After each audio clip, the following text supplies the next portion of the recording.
মৰমৰ ছাত্ৰ-ছাত্ৰীসকল, অসমীয়াত ইছলামিক কুইজৰ আজি চতুৰ্থ পাঠ।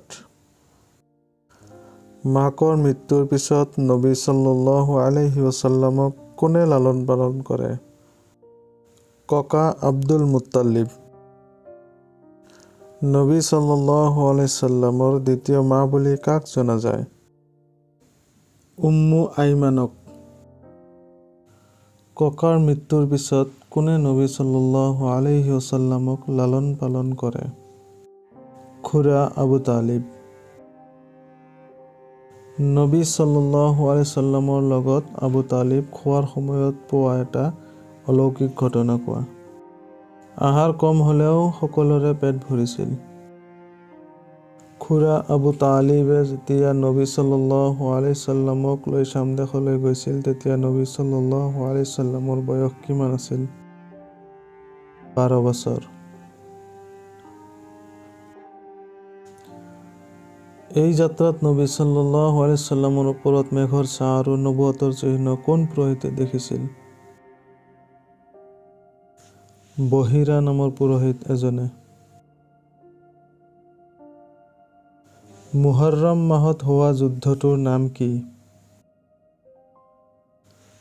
হৰ্বুল ফিজাৰ। হৰ্বুল ফিজাৰ যুদ্ধৰ সময়ত নবী সাল্লাল্লাহু আলাইহি ওয়াসাল্লামৰ বয়স কিমান আছিল? 15 বছৰ। হৰ্বুল ফিজাৰ যুদ্ধত নবী সাল্লাল্লাহু আলাইহি ওয়াসাল্লামৰ কি দায়িত্ব আছিল? কুৰাইশ সৈন্যৰ অস্ত্ৰ মাটিত পৰিলে উঠাই দিয়া দায়িত্ব আছিল। নবী সাল্লাল্লাহু আলাইহি ওয়াসাল্লামৰ 20 বছৰ বয়সত কৰা চুক্তিপত্ৰটোৰ নাম কি আছিল? হিলফুল ফুজুল। নবী সাল্লাল্লাহু আলাইহি ওয়াসাল্লামৰ সততাক দেখি মক্কাবাসীয়ে তেওঁক কি নামেৰে মাতিছিল? সাদিক আৰু আল আমিন নামেৰে মাতিছিল। নবী সাল্লাল্লাহু আলাইহি ওয়াসাল্লামে কি কাম কৰিছিল? ছাগলী চৰাইছিল। নবী সাল্লাল্লাহু আলাইহি ওয়াসাল্লামৰ পালক পুত্ৰজনৰ নাম কি আছিল? জাইদ বিন হাৰিছ ৰাদিয়াল্লাহু তাআলা আনহু।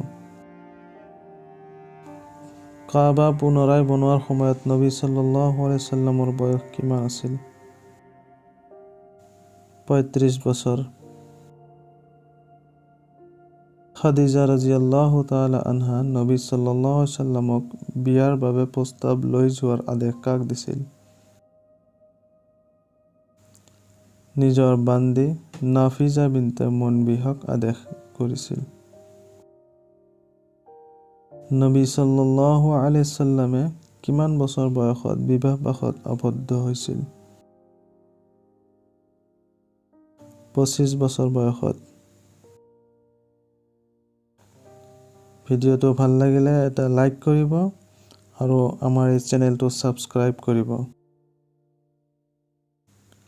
জাযাকাল্লাহু খাইৰ।